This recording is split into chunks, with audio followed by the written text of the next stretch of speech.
Assalamualaikum warahmatullahi wabarakatuh. Perkenalkan, nama saya Muhammad Raka Aldonis, NIM 2022-52017 dari Prodi Elektro semester 3 kelas A. Kali ini saya akan menyelesaikan tugas makalah dari Ibu Dr. Nur Arfin Hidayati SPD MPD. Saya akan menjelaskan makalah tentang asal-usul bahasa Indonesia.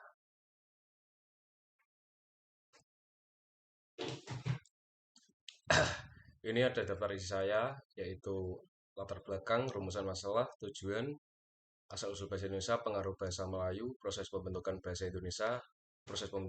Indonesia, peran Ki Hajar Dewantara, perkembangan bahasa Indonesia, penggunaan bahasa Indonesia, dan bahasa Indonesia sebagai identitas bangsa, kemudian terakhir kesimpulan.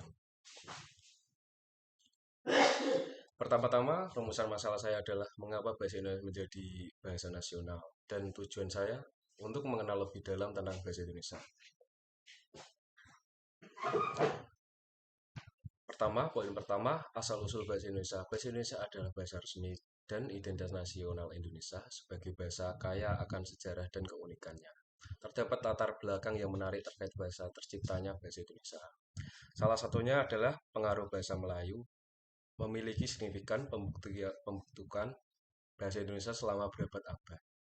Kata-kata sarapan dari bahasa Melayu termasuk konsep, contohnya: 1. Pendorong interaksi budaya. 2. Pengaruh kata-kata serapan. Contohnya kata-kata Melayu memperkaya kosakata bahasa Indonesia dan memberikan dimensi budaya yang khas. 3.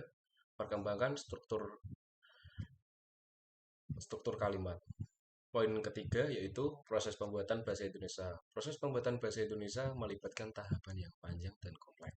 Pada awalnya, bahasa Indonesia digunakan sebagai bahasa perantara dalam komunikasi antar suku yang berbeda sehingga mengalami evolusi yang unik.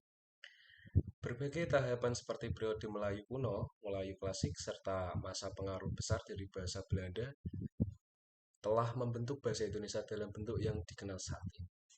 Poin ketiga, peran Ki Hajar Dewantara. Peran Ki Hajar Dewantara sangatlah penting bagi bahasa Indonesia, terutama dalam konteks pendidikan. Melalui Sumpah Pemuda, beliau bervokasi penggunaan bahasa Indonesia sebagai simbol persatuan dan identitas nasional, memberikan kontribusi berharga dalam masyarakat penggunaan bahasa Indonesia.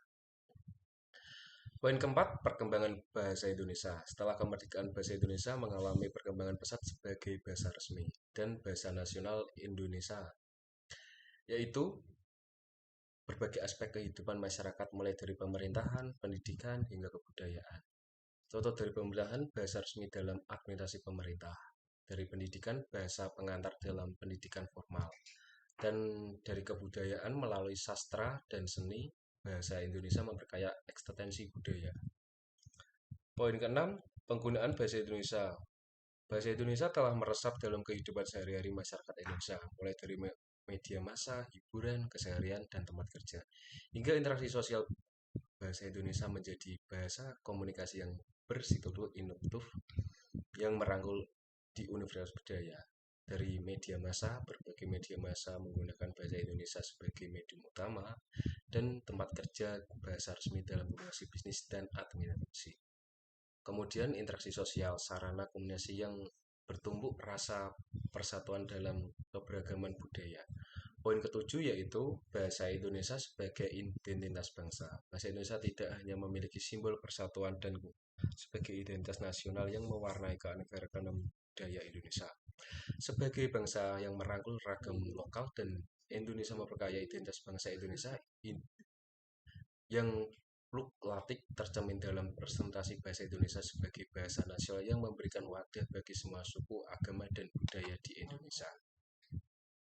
Kemudian dari beberapa aspek berikut, saya merangkum kesimpulan sebagai berikut. Bahasa Indonesia adalah hasil dari proses yang kompleks dan menarik, yang melibatkan interaksi budaya antara berbagai suku bangsa dan pengaruh dari berbagai bahasa asing. Keanekaragaman dan kekayaan merupakan bagian yang tak terpisahkan dari sejarah Indonesia identitas bangsa Indonesia. Sebagai bahasa resmi, bahasa Indonesia terus berkembang dan terus menerima pengaruh dari berbagai sumber, menunjukkan adaptabilitasnya dan kemampuannya untuk tetap relevan dalam konteks global. Itulah presentasi saya makalah tersebut. Mohon maaf ya kalau ada salah kata yang kurang berkenan. Saya ucapkan terima kasih. Wabillahi taufiq hidayah. Wassalamualaikum warahmatullahi wabarakatuh.